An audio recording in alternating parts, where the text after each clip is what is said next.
All right. Well, so today we have a special guest. Actually, this guest of mine is actually an old friend of mine. Well, he's not old, but old as far as we've known each other now for about, actually, I think it's 35 years, Yeah, since this 86, man. 1986, 35 years. God, that sounds. Ooh, why did you have to repeat that? Yeah. Oh, good man. 35 years. So I So, knew this gentleman for a very long time, very good friend of mine.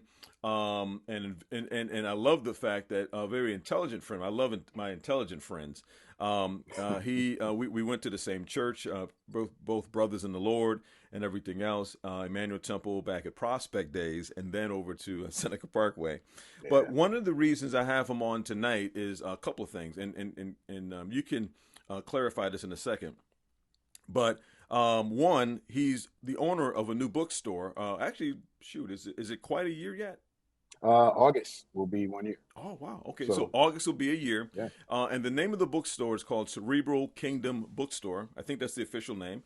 yes, And he'll give some more information on it. His name is Anthony King, and Anthony J. King, and he's the owner and proprietor of the store. I think he and his wife own and run the store, and his family and correct. whatnot.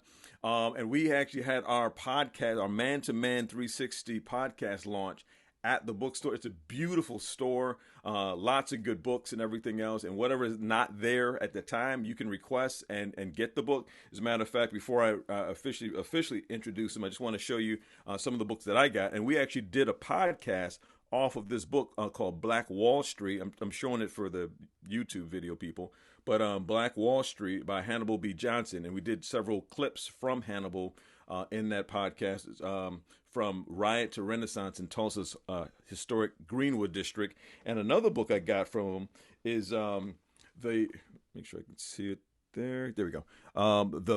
The Black Presence in the Bible and the Table of Nations, Genesis 10. Verses 1 through 32, and this is a really good book and really good for references because when I teach and minister and that type of thing, but just good, some great information and whatnot. But today we have Anthony King on because we want to talk about a special subject at this time of year, and we want to talk about Juneteenth. Now, let me back up a little bit because the other part of the intro, and I'll have you, King, elaborate a little bit more on this. Not only does Anthony own this bookstore with some great books about the topic, but I know his major was in political sci, correct? But Correct, did you correct. also have a history major or no? Or did I get that incorrect? No, no. The only other thing I studied was Christian education in Okay. Bible college. But yeah, Okay. political Okay. science was my Okay, but I know that he is an avid reader and also concerning history, and that's one of the reasons I wanted to bring him on the show. He owns the bookstore. He reads a lot of this information, but he also studies history, specifically Black history. And what other better guest I can have on the show than Anthony King? So welcome to Man to Man 360, Anthony King. Thank you so much. Thank you so much, Daryl. I'm so happy to be here, man. I appreciate the opportunity, and hopefully, we can share something today to set someone on a journey to study and begin to learn a little bit more about our history, especially parts that have been omitted. Exactly, exactly. And one of the reasons we want to do this episode on Juneteenth is I'm gonna be honest with you. I didn't know a whole lot about Juneteenth myself, and I don't think I've even heard the phrase Juneteenth until about maybe like the 90s. I'm almost embarrassed to say that. But Yeah, yeah. I have to assume I'm not the only one, and now you're hearing a lot more about Juneteenth, and we figure, hey, listen, let's let people understand and know what Juneteenth is about. It's actually a good holiday. It's really exciting and good. Absolutely. And so, Anthony, just give us some brief history, and I know there's some personal stuff I want to hold to a little bit later about the Okay. holiday, but tell us a little bit about what Juneteenth is and why we should be embracing this holiday. Yeah, yeah, definitely. So the term itself, to those it's not obvious, it's I forget the word, a portmanteau, if you will, when they combine two words. So June and 19th, Mm, those two words were merged together to create Juneteenth. The official date is actually June 19th, 1965 was the first celebration in Galveston, Texas. mm, And what's specific about this holiday to Texas is that this holiday was created based on the notification, right, that slavery was over. Slaves were emancipated. That particular announcement was given by it was a military order, actually, General Order Number 3 by General Granger. He was an Army general at the time, and basically that was the official announcement in the state of Texas that slavery had ended. Now, as to why slavery ending needed a special announcement in Texas, I mean, we can figure that out, right? But it's not much documented about that. But essentially, with that announcement coming out, that really created a lot of celebrations, if you will. Most of them early on were church centered, but it eventually began to spread across the South, and that began to be used as our official demarcation of the end of slavery and the day that was selected to celebrate. Okay. Now, was Texas already a state by that point, or not yet? Well, you got to think this is coming on the heels of the end of the Civil War and the Emancipation Proclamation. So, obviously the southern states, the Confederacy had lost, and I don't think it was probably an easy task. And some states might have been more difficult than others to really recognize that, which is why I admittedly speculate that Texas needed a special announcement to really be proactive, in getting it across the state that this thing is over. The slaves are free. But all in all, I think I think there were plenty of states that were resistant to it. When you study this, you find like a lot of the border states, they didn't even necessarily recognize the end of slavery when that initial legislation was passed, right? Which was the 13th Amendment, and that's a whole nother podcast. Right. But a lot of states, bordering states like Kentucky, like Delaware, they were a little. I'm sorry. Pause for a second. Yep. Because when you said border states, which border are we talking about? Mason-Dixie line border, or? Honestly, it's funny because I just heard a comedian talk about this. Like, I couldn't even tell you what the Mason-Dixie line is. We hear it all the time, but it's like, where does that end? You know what I mean? So, yeah. But what I can say is it's interesting to hear states like Delaware when you said list. that, I'm like, well, I didn't know. Maybe they are, but that's what triggered me to ask that question. Were they on the Mason-Dixie line? No, I mean, you could look at it. Delaware is kind of in that northeast cluster. That's what I mean. That's always confusing. So why they were considered a border state? It has to be some other things going there. Or again, we could be delving in another part of history where we see that there were, in fact, northern states who were participating in slavery. But of course, that state, Delaware, that's going to be very interesting, bringing that out in history due to our, who's leading our current administration and some of the. That's a podcast that I'd love to do, but it might not make it to air. I don't know. Right. And somebody already sent me like how the whole, how Black-owned bookstores used to get investigated back in the day. Back in the day, right? But, so when we hear there's a lot of interesting all facts. of a sudden. Yeah. But man, it's a lot of interesting facts. There's a lot of pieces when you really research this and dig down into it. A lot of interesting things come up. You know what I mean? We can't talk about them all on the show today, right? But just certain things that trigger stuff like, man, what? So really, it's so many things. But that's why the goal is just to encourage people to dig in and find out. You know what I mean? But it was probably one of the, I would imagine, for our ancestors that were enslaved, that it was probably one of the more beautiful moments. Of course, in what I feel is probably the most ugly part of world history. Yeah. I don't remember what year he was shot. I'm trying to think. Was Abraham Lincoln already shot by that point? No, he got shot shortly after that. And they had resistance to the initial legislation because I think it was in June, if I'm not mistaken, maybe June of 64. Okay.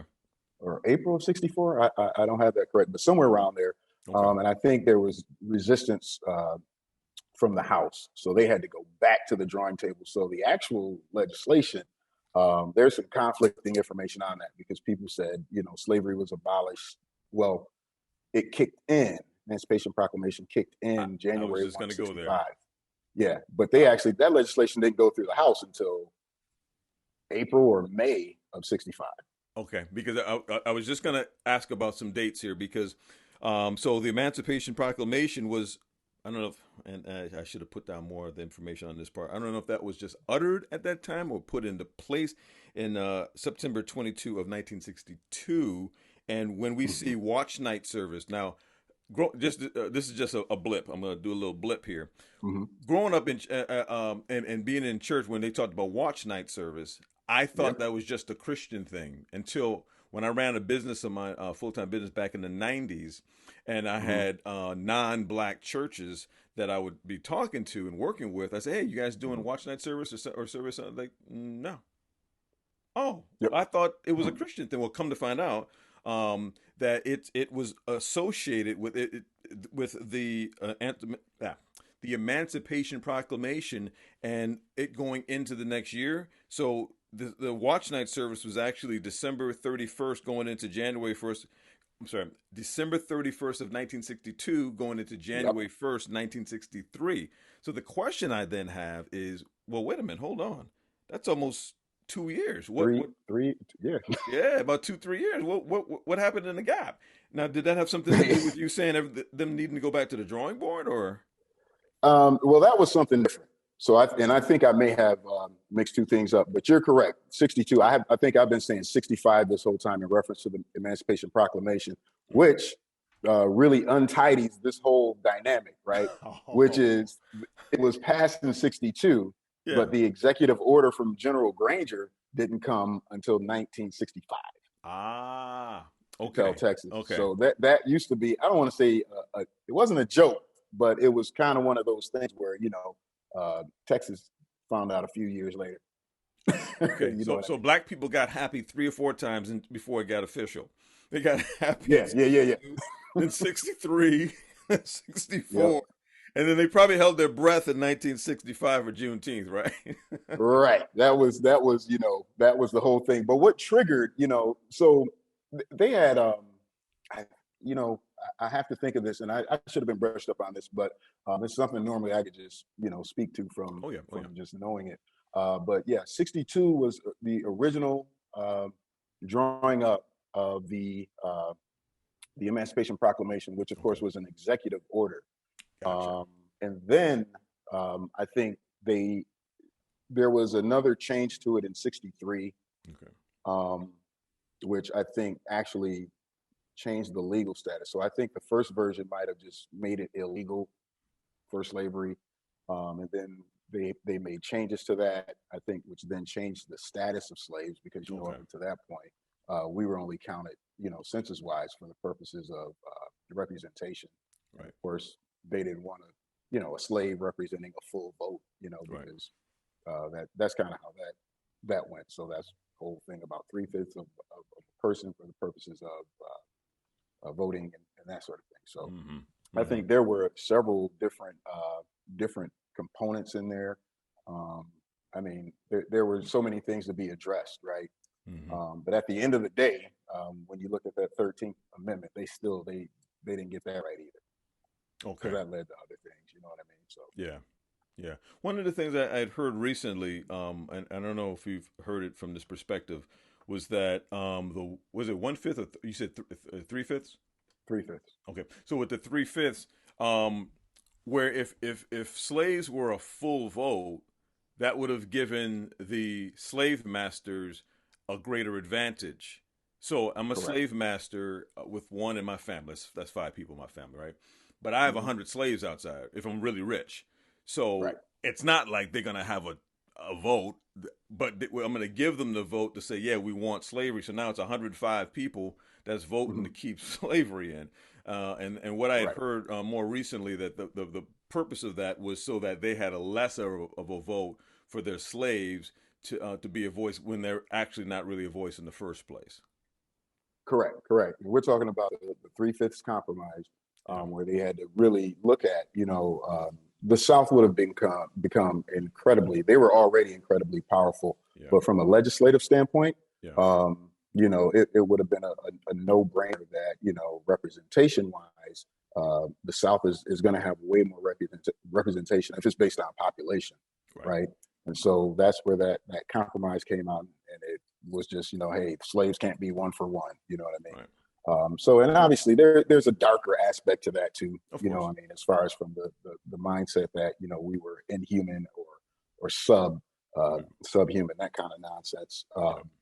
But, it's interesting to see all this stuff, written in our legislation, right? And people actually, not very long ago either, actually believed in their mind that, this this was justified and really the right thing to do, even in some cases the Christian thing to do.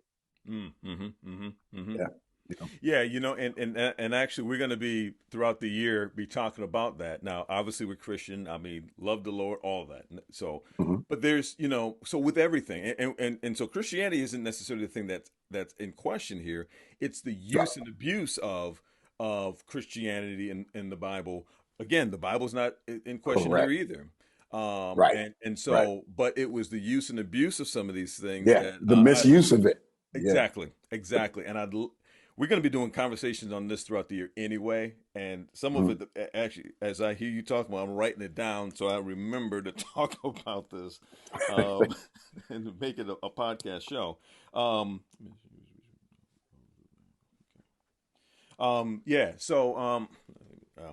me pause that for a second because I want to make sure I definitely get that down. All right. So yeah, so there was the good thing is that we weren't a full count, but then like you said, I'm glad you brought up that there was that darker connotation to it at the same time. So King. So by the way, I've called King since he was since I can remember. Right? So all right, so why should people today? Actually, let me ask two questions. Why should Black people today, or African Americans, or whatever, celebrate this holiday now? And why should non-Black, that means white or Hispanic and everyone else in America, so I could celebrate this or think anything significant about this day? Well, I think number one, it's a very important part of American history. I think without going too far into a tangent, I think a big issue today in 2021, right, is the fact of it's coming into question. What do we omit from American history, right? And it's coming up in a lot of conversations. It's coming up in conversations where whether we should teach certain things in school, and you have certain states already passing legislation to have things removed, little things, removing that word slave and using indentured servant, little things like that. Those have completely different meanings. Big differences. And so I think in some regard, you have some Americans who are looking to ease themselves of the burden and responsibility of the atrocity, that happened here in America through chattel slavery. And so I think this is one way, acknowledging this, right? This is something that's in the books that we can say, hey, whether you want to deny this or not, this is a factual thing. And so if a person, even if they are white or some other nationality, if they call themselves an ally, well, guess what? This is part of the responsibility, right? If we look at it and we say our ancestors, right, were enslaved for 300-400 years, right? And then suddenly what appears to be all these good things happen, but yet and still there's no real full acknowledgement, right? Or no one's being even made whole due to that atrocity. And we can see where, if we really put the lines together, we can see where, as I mentioned before, the Emancipation Proclamation, we'll look at the 13th Amendment, right? And I'm sure everyone's seen that special 13th. And we see that, there's some very interesting verbiage in that 13th Amendment, right? Constitution is abolished. Constitution abolishes slavery and involuntary servitude, right? So they put both terms in there, except for if you are convicted, or that it can Right. be used as punishment for a crime, right? Right. And so now in modern times, we see a direct correlation to that particular verbiage, right, in the 13th Amendment, and how it created a criminalization culture, if you will, Mm-hmm. where now, hey, I can't just enslave you, but I can criminalize your actions, Right. and I still have enough, power to really disadvantage you, so that you're more likely to be a criminal.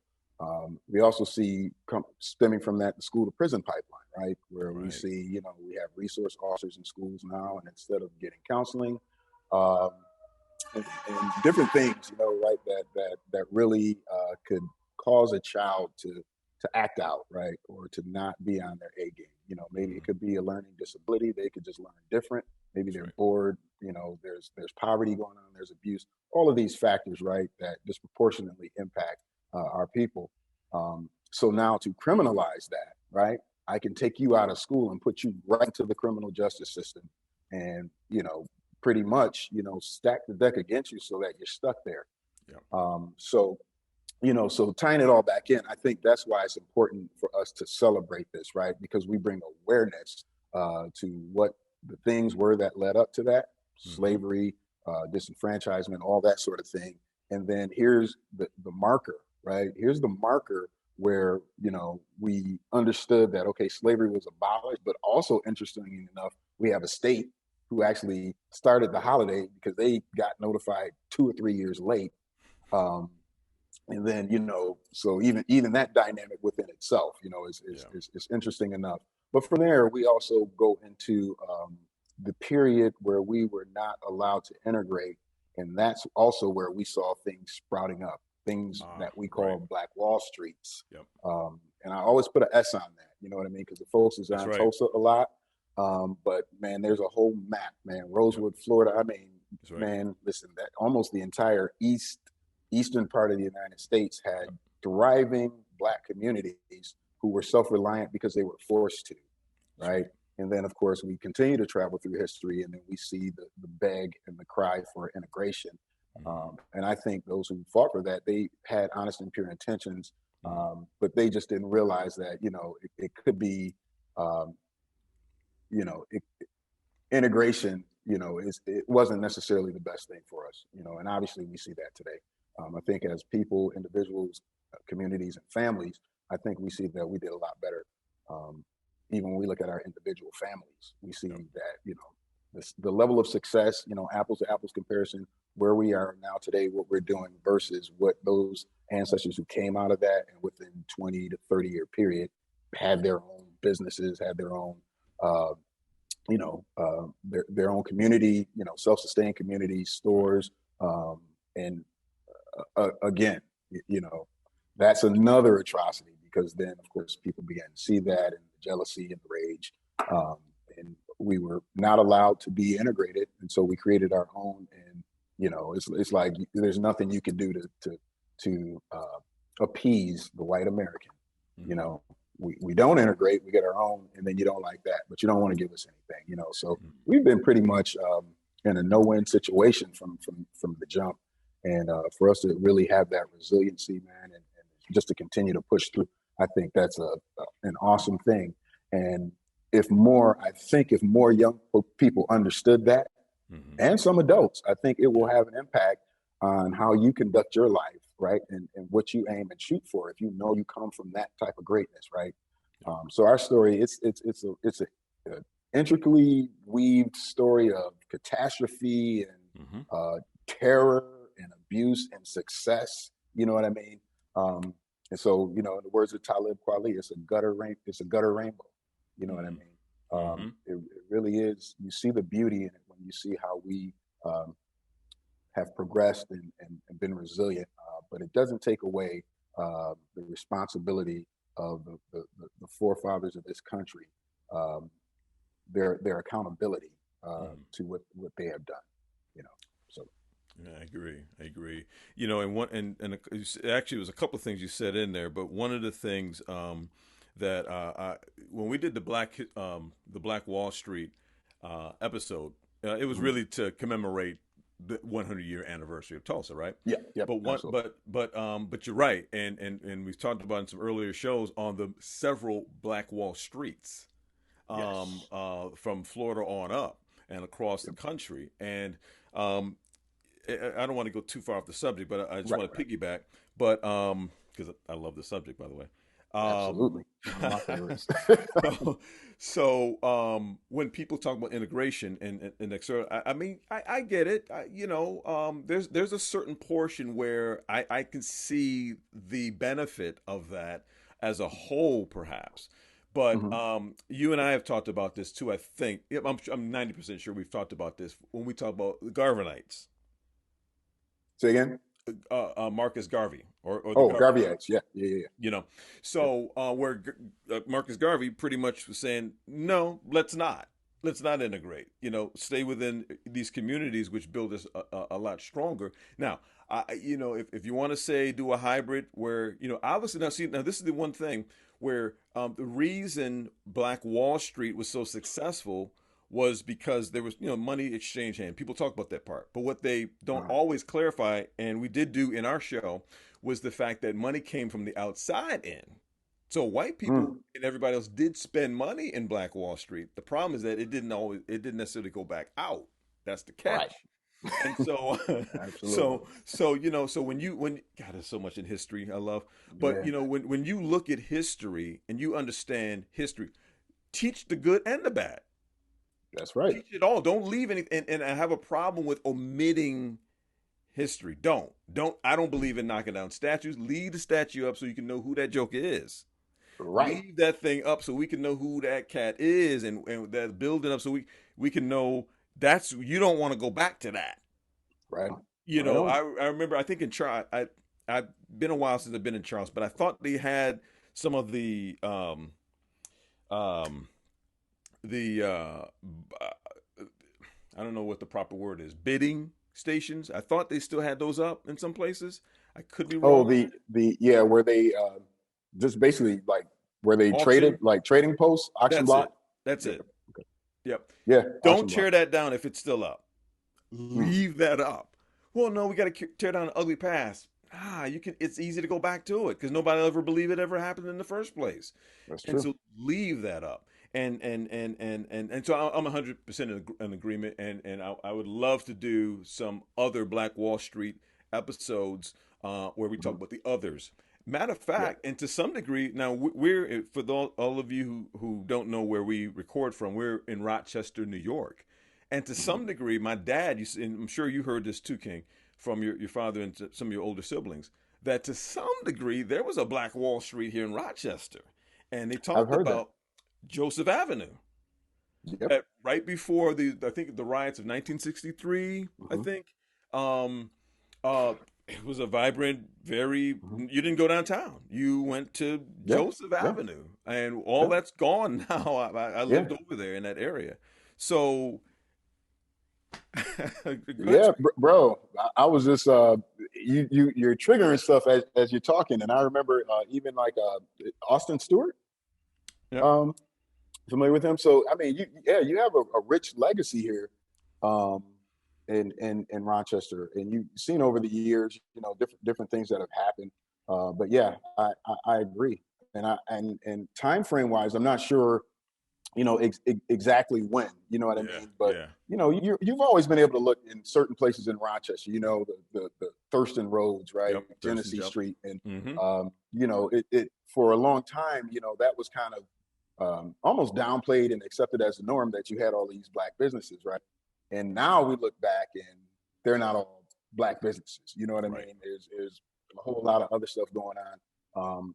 Even just not just the gentrification piece, right? But Right. you just also see where other people are uh, tend to have the vast majority of the businesses in those areas, right? Mm-hmm. So I think we got to get back to that. I think one of the things I wanted to just call out, like even with the cry for integration, I don't think it was so much we want to be accepted by you, right? It Mm. was about access, right? Mm. I need access to things, right? In order for me Gotcha. to do something, I need the same access this guy has. You know what Yeah. I mean? Be it education, right? Be it various aspects of the economy, Hmm. be it if you're going to do, if you're going to be a manufacturer, distributor, not just being a consumer, right? Because that was the dynamic. We could only Yeah, consume, we could only go and buy, and there's no opportunity for us to really get into other industries or services. We just weren't provided access to any other aspect of economics that's right. um, and education. So I think it really was access, but there's that. You know me. If you want to go far, go alone, right? If you want to go fast, go alone. Yeah, But if you want to go far, go together. You know what I mean? And so, um, we can't talk about this without talking about unity, right? And that's so right. many times people look at unity as a kumbaya moment, Right. right? Let's all come together and sing the same song and hold hands and you know do symbolic things, right? But Right. nothing really meaningful. Right. And I say to people all the time, I said, listen, change comes from within, right? With the individual. It goes out to your family, and then from there, it spreads into your community, That's right. right? And so for us to really see the change that everybody wants, that unity is really we need to have that single mind economic wise. You know what I mean? This is the time for begging. That's just out. I mean, we have enough people and enough resources come together and create whatever it is we need, right? That's right. Individually and collectively, we need that solid financial base. That's it. And I know you're an expert on the matter, Daryl, and we all listen to sometimes Dr. Boyce, he's on point, but especially uh, man, what's my man? Claude Anderson, Dr. Oh, Claude Claude. Yeah. Anderson. Yep. And so he talks a lot on that. But we also need a solid legal base, um, as well. You know what I mean? So that there can be some accountability. And I think the biggest reason why, after all of these hundreds of years, that we still see similar conditions, bad conditions prevailing, is because um, there's no way we haven't established how we hold people accountable, Right. and That's and it. grow to the point where we are commanding instead of demanding. Because guess what? If you shoot our children in the street, now there's going to be consequences, financial consequences, That's right. legal consequences, right? And you'll have a group of people standing with one another to make sure that people are held accountable. So. For me, the evolution of our people from then to now, I mean, that's where we really need to be focusing on getting back to that little sweet spot in our history in America, which is, that Black Wall Street era. That's right. That's They right. showed us they showed us how to do it, and it can be rebuilt. 100+ years ago, they already did it, and this is without the internet. I mean, think about Yep. that. Yeah. And most of these, and King, you can back me up on this. A lot of those guys were former slaves. Yeah. They were either former slaves or or raised by a slave. Yeah. You know what I mean? So they saw it, even if they, weren't it at the time. That But part of amazes me. yeah, yeah. That amazes me. Former slaves. I mean, like you use the word chattel. Can Hmm. you define what that means, chattel? It just means the process of kidnapping people and Gotcha, gotcha, bringing them gotcha, some. gotcha, You know what I'm gotcha. saying? Okay, gotcha. So it's but that's one part of it. What's interesting though was for me personally. I don't know how much time we have left, Daryl, but No, keep going, keep going. but for me, I shared with you some of the information. So my family, my mother's family, Yes, yes. Go ahead. I want you. I had who's that point here to bring that up too. Go ahead. yeah, Port Lavaca, Texas. That's where my mother was born and raised, and that's right on the Repeat that again. Gulf. Port Lavaca, Texas, Port and Lavaca. that's Okay. yep, and that's right on the Gulf Coast, Mm-hmm. north of Corpus Christi, I believe. Okay. But that's pretty much is for my mom's family. There's some history of other places, but that was pretty much the homestead, right? Okay. And initially, my cousin, several years back, maybe 10, 15, 20 years ago, put together a little booklet just with family history and who we were and kind of all of the generations and that sort of thing. And recently, my aunt Marva, who lives in San Antonio, she put together another similar book, which shared a lot of information with us.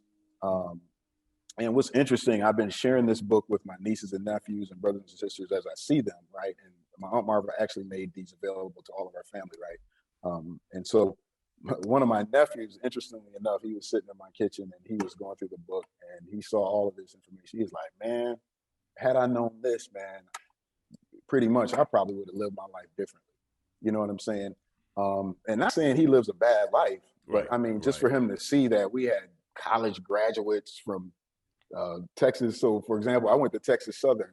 My mother's aunt, I think it's my mother's aunt. Yeah, my mother's aunt Eddie went to Texas College for Negroes, which later became Texas Southern University, right? Ah, And this is in like, I don't know, 18 something or whenever it was, you know, it was just so early on. So you look at these people, they're going to college.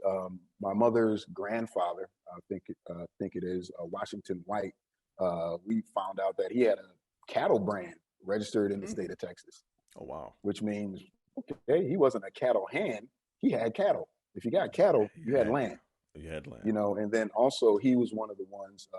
There's a newspaper article in this book where he was one of the individuals involved with bringing all the black cowboys together, and when they combined their herds, their flocks, I mean, they created like the largest cattle movement. You know what I mean? And so there's newspaper articles from back then about that. So, you know, just understanding like the richness of that, like these people were very entrepreneurial. Yes.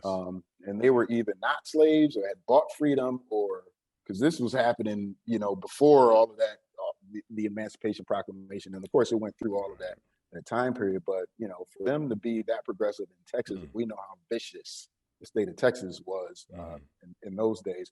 For them to have that sort of, you know, just tenacity, you know, and entrepreneurial spirit, and just being that progressive, like in the late 1800s, early 1900s. Wow. You know, so it's like, man, we got to tap back into that. You know what I mean? And really get attached. And then the last thing I wanted to share, I told you about the letter. So behind my grandparents' property in Port Lavaca, which originally belonged to my mother's grandfather, but my grandfather and his sister inherited that land. So it's about 4 lots, and 3 of them have homes on them. But interestingly enough, behind that property was a school called the Alice O. Wilkins School, right?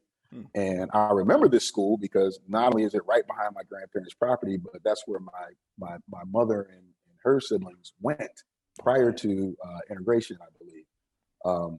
And so just finding out the history of that. So in this book I told you about that my aunt had, there's a letter written from the person that school is named after. Alice, at the time, well, her name was Alice O. Wilkins, and the school eventually became the Alice O. Wilkins School, right? The school is named after her, but this is the person who taught them directly earlier. And so in this book is also a letter from June of, it was actually 1892. I thought it was the first Juneteenth, but I looked at the letter again. This letter was written in 1892 from Alice Wilkins, which she had her maiden name at that time, written to my great grandparents, inquiring with them as to how the Juneteenth celebration went, talking about the election that was coming up, where Harrison was running. He had been the designee for the Republican Party, but the Democrats had not made their selection, so they were about to have this event and announce who their candidate was, and basically, you know, just talking about, you know, the times, you know. So they talked about everything from watermelon down to how was the watermelon saved me some, but then they got into this political climate that was prevalent in America, you know what I mean? And she even made a comment. I don't know if she was in Chicago at the time, but she was somewhere up north. And this is again Miss Wilkins. She's saying to them, like, you know, they don't know nothing about Juneteenth up here. You know what I mean? And so it's so interesting to hear that dynamic, how now the whole country knows about it. But back then, you know, that it really wasn't a thing right across the country yet. So completely. Can you see that? It's coming up. Oh, wow. So yeah, and I'm sorry it's sideways, but it was I think my aunt took the original and just put it side by side. Okay. But it's interesting, you know, to you know, as I mentioned before, like, because you would think 1892's right, the common thought would be black folks couldn't write, Right. We still That couldn't looks read like or some write. good cursive too. That's not even print. Yeah, That's cursive. yeah, it's some awesome penmanship. Yeah. But Charleston, Illinois, is where she wrote this letter from. I was Okay. able to make it out here, but it's dated June 23rd, 1892. Wow. Dear Mr. Mr. and Mrs. Phillips, dear friends, and Mr. and Mrs. Phillips those are my mother's parents, I believe, Okay. or no, I'm sorry, grandparents. Grandparents. Okay. So dear friends, I can't make a lot of this out, but um, yours is something, everything, a reasonable portion of good health. Glad to know you are all well, and that the 19th of June so pleasantly, and that the 19th of June so pleasantly, I don't know if I'm missing something there, but it says they don't know anything about the 19th up here. So they're just referring to it as the 19th. You know Yeah. what I mean? Yeah. Um, Like we talk about the 4th of July or something like that. yeah, yeah, Yeah. yeah. So I know you're having a nice time eating melons. Think of me while you're eating them. Maybe I will get back. Hope they're all gone. Hope, yeah, hope they're all gone. I have seen two or three hear this in the early something and get now are I can't read that. Okay. But it says something about plenty of rain. Really, I think it's moved good. The farmers need really more than the farmers need or want. I something your crops are laid, and you will all have a nice time uh, resting on the oars. So they're talking about even Wow. farming and crops and stuff like that. Yeah. Tell the children I'm thinking of them. That's just kind of some other stuff. Some Uh, salutations and whatnot. yeah. I suppose Victoria is as dull as ever by everybody going away to celebrate the 19th. Mm. The political campaign is on the boom here. The Republicans are jubilant over the nomination of Harrison, and the Democrats are preparing for a great feast in honor of the man they intend nominating. I got to find the other one. There's one more piece to this. Give me Now, one while you second there. read that, so the interesting thing that I want the audience to understand today, and King, you can back me up on this. Mhm. Today, we typically know or think of African Americans or Black people of being, high percentages of the voting bloc being Democratic. At Mhm. that time, especially because of Abraham Lincoln, it was pretty much almost 100% at that time was Yep. Republican. So when you read Absolutely. that, don't think from the perspective you're thinking today. Think from the Right. historical perspective of that time. Exactly. Exactly. Because you notice she named the Republican candidate. She just Right. referred to the other person as the Democratic nominee. So I yeah, caught that. completely different dynamic, man. And people don't understand that, They don't. how the parties kind of switched and, one was hijacked. And so, there's a great, it's funny because a That's lot a of whole people nother bring that show. up. It Golly, is, that's a whole nother show. And I you know, really want to do it, but I don't know. man. I You know don't how it's know. interesting. People say, if you were to vote Republican now, right? You can vote Yeah, whichever way you want. But if you were yeah. to vote the Republican now, people say, "Oh, your dad, your granddad will be turning in your grave." Now, actually, the ancestors would be turning in their grave if they knew we were voting Democrat or even running under the That's Democratic ticket. right. That's But right. we know the parties have changed. But Yeah, at the same yeah, time, it was a completely different yeah. mindset, and we would be surprised if we actually had the facts and the records that what our ancestors would be Right, turning over in their grave about. right. You know what I'm That's saying? So exactly it. that's That's exactly it. yeah. That's funny because a lot of what you know in the history up until about late 60s into the 70s, people thought it was longer. You go that far, and there's rumors that even the King, ML King, Martin Luther King, Mhm. and their family was, at that time still Republican or whatever. But it's Yep. interesting when you understand history and the dynamics, and sometimes I'll do posts where I talk about former oppressors because at the end of the day, to some degrees, the people that we support today were some of the same people. And again, without me getting this podcast deleted and destroyed and going to jail. I hope I haven't said too much. No, right? I'll edit just to keep you safe at least. And, so that the certain people in politics, I just leave it like that as general, actually support something that was, that if we actually understood the history and media would allow that to really play out. Even I'll say I won't call the title so you won't know who I'm talking about, but the assistant to that other person I'm talking to, like a vice of that person, actually called that out in the debate, and we forgot it.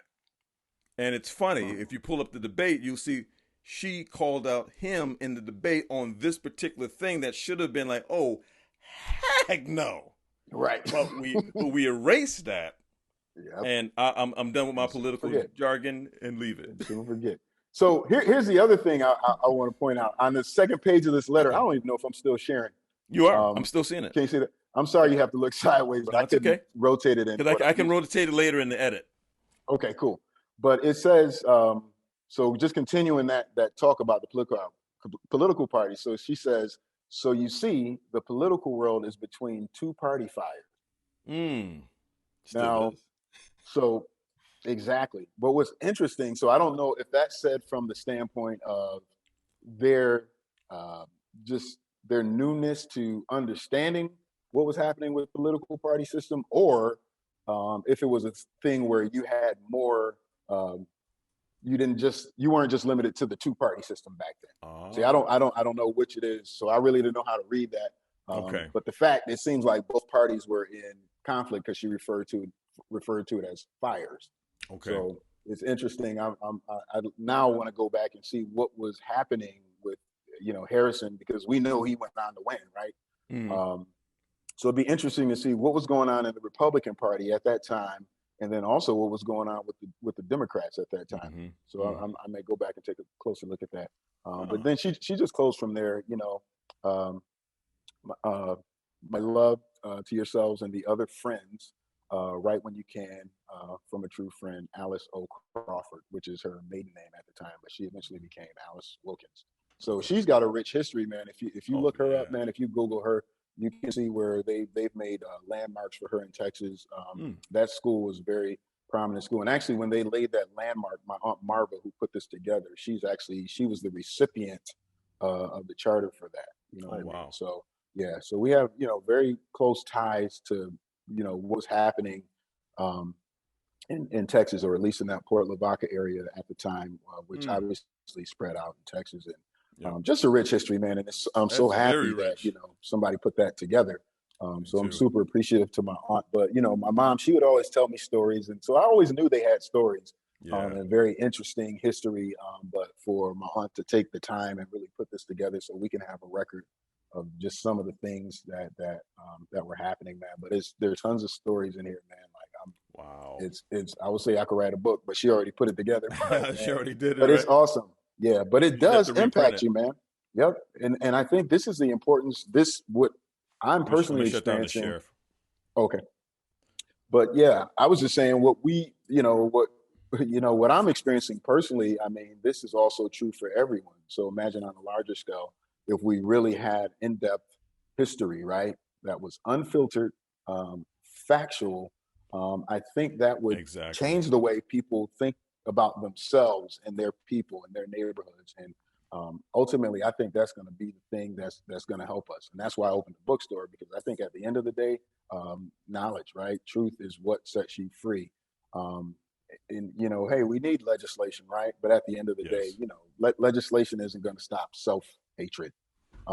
That's it. Can you go ahead and close that screen out? I just want to make sure we're back at full size. No, I'm sorry. All right. I want to make sure we're back at full size. I keep rotating my monitor because.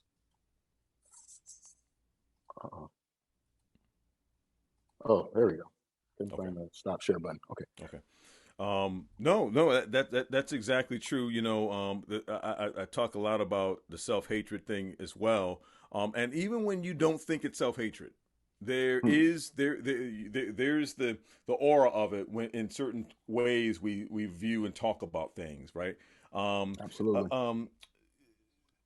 It was something else you said too. God, I want to piggyback off of. Mm, mm, mm, mm, mm, mm, mm, mm, mm. So let me do this. So first of all, I think I know what I want to talk about. Concerning the, I forget. I'll edit all this out anyway. Okay. Shoot, it was just something. I know what it was.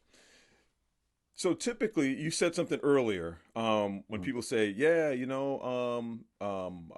graduated from a school in Texas, but then you found out people you didn't know earlier and decades and decades graduated Mhm. from schools in that area." A lot of times, you hear people say, "In 2021, I'm the first to Mhm. graduate from my family." Mhm. Okay, first of all, did you do your research? Because you Right. might find out that is absolutely 100% not true. Right on. Because it's easy for us to say we've done a lot of and so even when we did right now we're in black no, not black but in Men's Health Month, and we've done some statistics on men's health, specifically black men's health and whatnot. Come to find out, Mhm. when you look at the facts, a lot of them things about we're the worst off in all these areas, come to find out that's not 100% true. We're actually That's better correct. off than a lot of people in certain areas. It's just that we've Mhm. been hearing we're the worst off, that we just believe we're the worst. Right. But when you compare it to everybody else, like, no, black men are actually doing the best when it comes to obesity. Mm. Other than maybe Asians, was the facts. Wow. So when I say that only to say, people listening in right now, before you speak over your life and your family, saying, "Oh yeah, I'm the first because nobody else before me," check your Mhm. history first and do your homework, because your Yep. history goes back several hundred years, and you may find out through genealogy or whatever else that you are definitely not the first. There may be a doctoral degree in there somewhere, or a That's a fact. master's, and you don't know that. So before you speak that into your kids, saying, "Okay, they're gonna be the first," check that, because you Yeah. might want to Yeah. say, "Hey, they're on the shoulders of great people in history." Yeah. Yeah. And I mean, even there's a certain good feeling to if you're the first to do something, if you're the first in your family to own a business It or something. is. But at the same time, for me, that's a greater feeling to know I'm not the first. You know You're what I'm not the saying? first. Even for me, you know what I'm saying? I had to remind myself, like, you know, my dad owned a business. My dad owned Mm, a restaurant. I didn't know that. Not I didn't Yeah, know that. he owned a restaurant right at Clifford, Clinton Avenue in Clifford. So right in that little section where Get out of laundromat here. is, and they've rebuilt now. But what Okay. happened? He was there. He was there for a while, and eventually, I don't know if it was related to the success of his business, but eventually, adjacent across that street, that's when the McDonald's popped up, and then they put a Oh. Church's Chicken right next to that. Oh And of wow. course, you know what I mean. He couldn't compete with that. Yeah. Yeah. Yeah. You know, so I don't really know the details because I was a little kid. You know what I'm saying? I Yeah. wasn't even at an age where I could come and work at the store. I remember being in there, you know, eating French fries and Mm-hmm. chicken wings and stuff, but I don't really remember like that. So, And um, this was you said Clinton and Clifford. Clinton, right near Clifford. Yep. So I don't know if Wow. you can think in your mind where that laundromat is, and then um, so if you're coming, let me put it easy this way: if you're coming from downtown, Right. um, driving down Clinton, and then you pass Clifford, right on the left hand side, I think it's the Salvation Army now or Okay. something Yep. like that Yep. because I they tore do. down some buildings and built that years ago. Yep. And then if you keep going like a couple of buildings down, it was right up in there, Oh wow. right up in that area. Yep. And the Church's Chicken and the McDonald's ain't even there anymore. Nope. Nope. It's funny how. But I think me speculating, I feel like that could have had something to do with why he didn't uh, still, you know. But Well, I was going again, to just piggyback. speculation. I was going to speculate one level higher than that, or one level different from that, and saying that sometimes it seems like things are put there just to block and knock somebody off, and then we don't need it anymore. I mean, I don't Yeah, know, yeah, because yeah, that's we're true. not talking that many years ago. No, we're We're not talking talking. in the '80s. Thank you, thank you. We're We're talking talking the '80s. 30 something years ago. McDonald's didn't last past 30 something years ago. Yep, Eh. So that's interesting. weird. I'm not. Yeah, I And can't. now it's a check cashing plaza. So you see you know what I'm saying? I'm not down in that neighborhood, but you see No, that's no. degradation. That's Right. not, And that's again, not a, if anyone who owns check cashing businesses, I'm not down in no, that either. not at all. Not at all. Not at all. How should I say this carefully? I'll edit it later. typically when you see check cashing businesses pop up, Hmm. I'll leave it, and I'll let the Yeah. silence leave it Well, like that. can I say it? Go ahead, You say can edit it out if you want. It's it. because people, for whatever reason, they can't get a bank account Yeah, or don't have access to get to the bank, right? yeah, Or they don't have ID, yeah. something that should be relatively easy to get in this day and age. But they have some limiting factor that causes them to say, hey, there's a certain sense of urgency where I need money right away. And That's this right. is the easiest way for me to get it. That's So, right. not saying it's a Not, bad thing, nope, right? not at all. But Not at again, all. that points back to what? That word I used earlier, Yep. access, Access. That's right. you know? As a matter of fact, we're going to get ready to wrap up. But one of the things too that I know, especially coming out of the Black Wall Street Centennial or whatever, Mhm. and I think this popped up a few months ago. There is a Mhm. new online black bank. I believe it's called Yep. Greenwood Bank, Hmm. in commemorating Black Wall Street, of course. Which Absolutely. I think several people started up along with Killer Mike. I think he didn't. Right. It's not his, but he is one of the Right. partners. I think that helped launch it and whatnot, and publicize and put Absolutely. it out there. And one of the things I think last year when we launched Man to Man 360, and it's under Ambassador Media Group, I was looking into where should I put my our business banking, and I was looking at some black businesses that Hmm. I think it was one of the world the largest ones. It was the top two, and then I saw Greenwood. So I'm considering those because hey, Yeah. may as well put your money where your mouth is. Everything is online based nowadays. Anyway, I don't have to be in the same city, so that's just some Yeah. interesting stuff there. Yeah. But no, Juneteenth is a holiday that yeah we need to celebrate. It's exciting.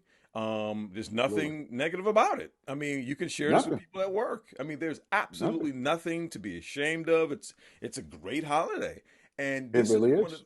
it really is, and this is one of those that you can say to people at work, hey, we're celebrating, we're doing a Juneteenth event, or just throw Hmm. it out there just to get the conversation at work, even if you don't really have anything to Absolutely. add to it. Just say, hey man, Absolutely. hey, what you doing this weekend? Oh, we're gonna be celebrating Juneteenth. What's that? Great opportunity. Here you go. Hmm. And Yeah. it's a so ladies and gentlemen, do it from that perspective. Do it from the Mhm. perspective that this is an exciting thing. It's American history. I like Black history, but I don't want people to separate the two. Right. Because if you It's only have American Black history. history, you can never teach it to everybody, the masses.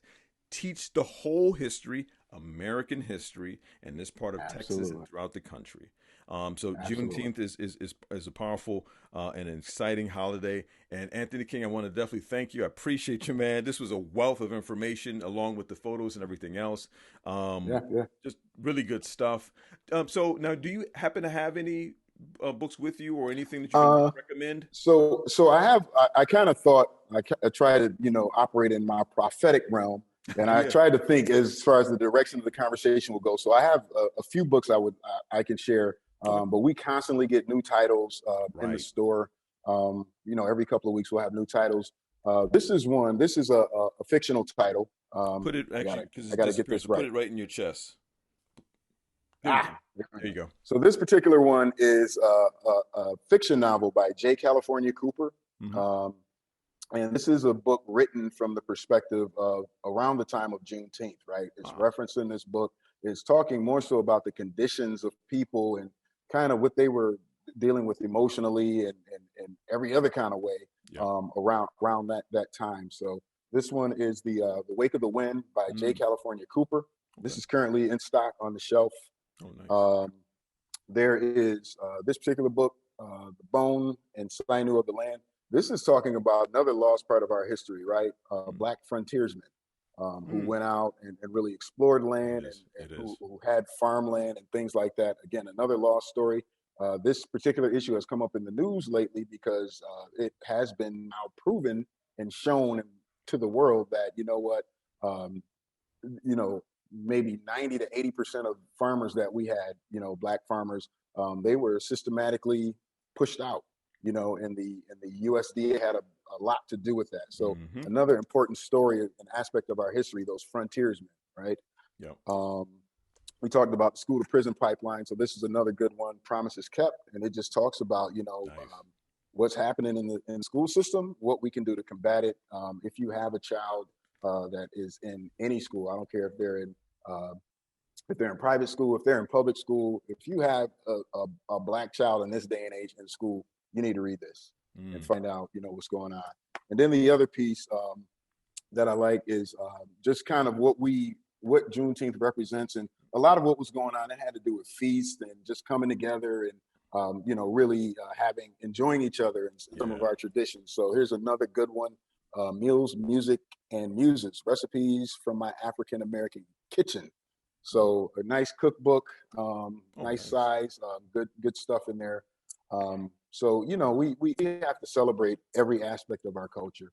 And I think the farther we get away from that and remembrance of that and what really makes us great, a lot of times say, hey, we do too much of this or we do too much of that. But you know what? It's all of us. It's all beautiful. We are the best athletes and entertainers. But you know what? We're also some of the greatest minds as far as math and science. Some of the greatest minds as far as literature. Some of the greatest minds as far as religion. I mean, the African American preaching tradition is unparalleled. What we call hooping, you know what I mean? So it might not be something everyone embraces, but these are things where out of necessity, we had to create our own way of doing things. And we had to figure out how to tie in our culture and our ancestry. You broke up a bit. I want what we had become and what we had to become in this. King, I want you to repeat what you just said because you broke up just a little. I want to make sure the audience gets that. Okay. I was just saying, my main thought was just to tie in, all those aspects of our culture and history, right? And we know, as I said before, we have some of the greatest minds, as far as science and math and technology. Even, we have the best athletes and entertainers even, you know what I mean? And I said that even goes so far back as, and when we look at our religious traditions, right, with the African American preaching tradition and things like that, these are unique things because they're all hybrid to some degree. I didn't use that term the first time, but I'd like to call it hybrid because we figured out a way where we were forced to reject our culture and our history, right, and we figured out a way to infuse it, right, with what was allowed, right. And we see a lot of those things, cooking, our church services on Sunday, all of those things, really came down to coping mechanisms. You know what I mean? So it's a very rich part of our history that we shouldn't forget. And I know some of us get so radical, we're like, oh, we don't need all of that anymore. No, we need to remember that. Yeah, we need to remember before that, but we can't block that part out. Not only can history not block that out, but also our very own people should not block that out.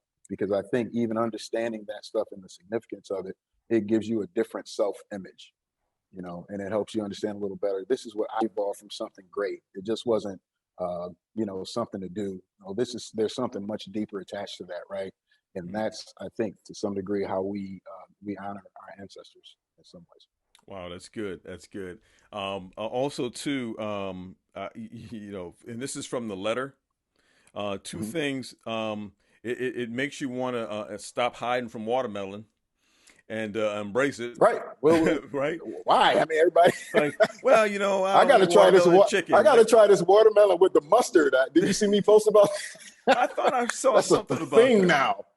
Yeah, I guess it's a thing now, and it's supposed to be so good, right? Hey, listen, we will embrace watermelon at the next corporate event. Hey, give me a piece of that watermelon.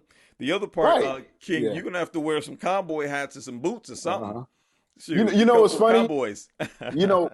Part of the whole tradition, right? Of we look at let's just use the Kwanzaa tradition for example. It's a big part of it is about us defining ourselves, right? Yeah. And I think a lot of times we spend so much time being ashamed of things that it's nothing wrong with embracing that because someone went to make us feel ashamed of that. But you know what happens? The moment we start feeling ashamed of something, you know what happens? Other cultures take it and embrace it and love it and create it and present it as if their own, right? Yep. And appropriation is what it's called. You know what I mean? So that's exactly true. That's exactly We see true. it. So man, ain't no wrong with watermelon. Just make sure it got seeds in it, because any Yep. fruit with no seeds It's is a not bastard natural. fruit. And chicken. I love chicken. I love watermelon. Nothing Yeah, wrong that's with right. chicken, That's man. right. Shoot, yeah, please. And I love black women, but that's a different story. So we'll talk about that one another time. But Right. so I love this. This was awesome. So tell them first of all how they can reach you and where the store is and hours or whatever to get to you. Okay. So absolutely, absolutely. So again, the store name is Cerebral Kingdom. Um, and we're at 533 State Street. So if you are traveling uh, northbound on State Street, which means coming from downtown towards the beach, we are right on the block between J Street and Smith Street. Hmm. And we're on the left-hand side. We do have a Pan-African flag outside the door. So that's the Hmm. red, black, and green flag, Hmm. which simply represents the African diaspora. And I just want to share that, Daryl, because I Yeah. know a Oh lot of no, times when no, we see definitely. symbols and different things that represent us, people begin to have extreme thoughts, right? Yep. And that flag is just simply representing, the red is the bloodshed, the green is the land, the black represents the people, but that is anyone affiliated with what we call the African diaspora. So if it's black folks in America, if it's Jamaicans, if it's Haitians, it doesn't matter. If your lineage has anything to do with that African diaspora, then that flag is something that should unify all of us and brings us all together. It represents all of us. So, anyways, that flag is hanging outside the door. Um, You'll also see the Nia Onim logo on the door, which is behind me, and that simply means "He who does not know can know through learning." That's an Ndinkra symbol. These symbols were originated in Ghana, West Africa, some time ago. But there are hundreds of different symbols. This particular one resonates with us because it does represent the commitment to lifelong learning. Hmm. So we have books. We have a nice selection of children books, as you guys can see over my shoulder here. Yep. We have some adult books. We have art. We have Hmm. T-shirts.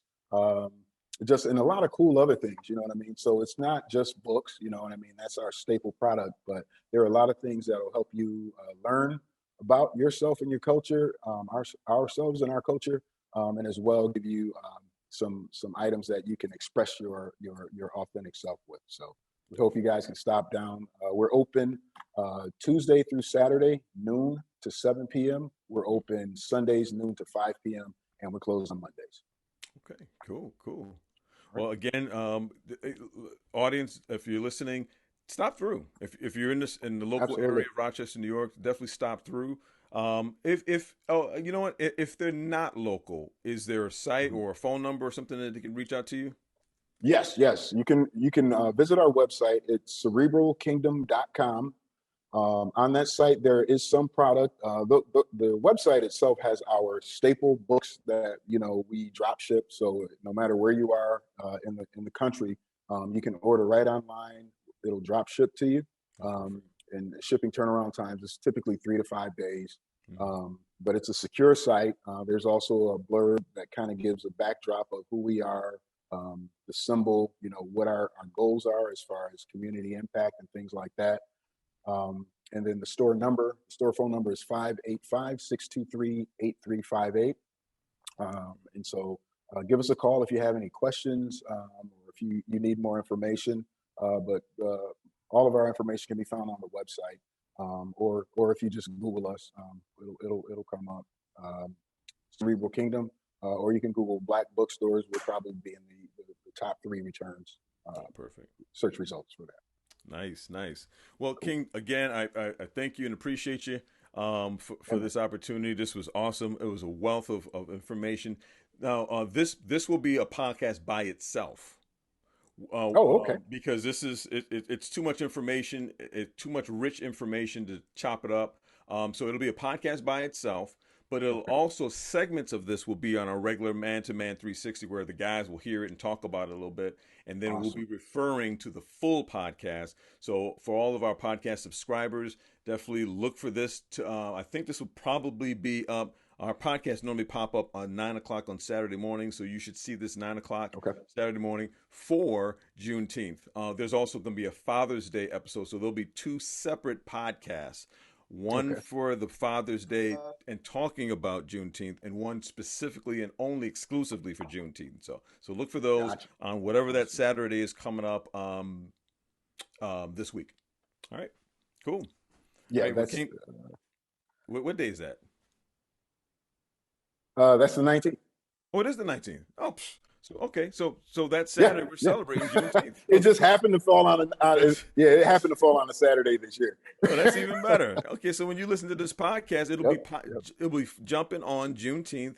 Get the podcast. This will be probably the best podcast in the world to listen to wherever you get your podcast. You're going to want to listen to this on Juneteenth at 9 a.m. It'll pop. If you're not already subscribed, you go to Man to Man 360. You find it at all the areas where podcasts are made available. And King, I thank you again, and we will Thank be you for having me. definitely getting back with you. All right, thanks, Daryl. I appreciate it, man, and shout out to Man to Man 360 podcast, man. Appreciate the opportunity, man. Hope we can do it again soon. Definitely. All right, brother.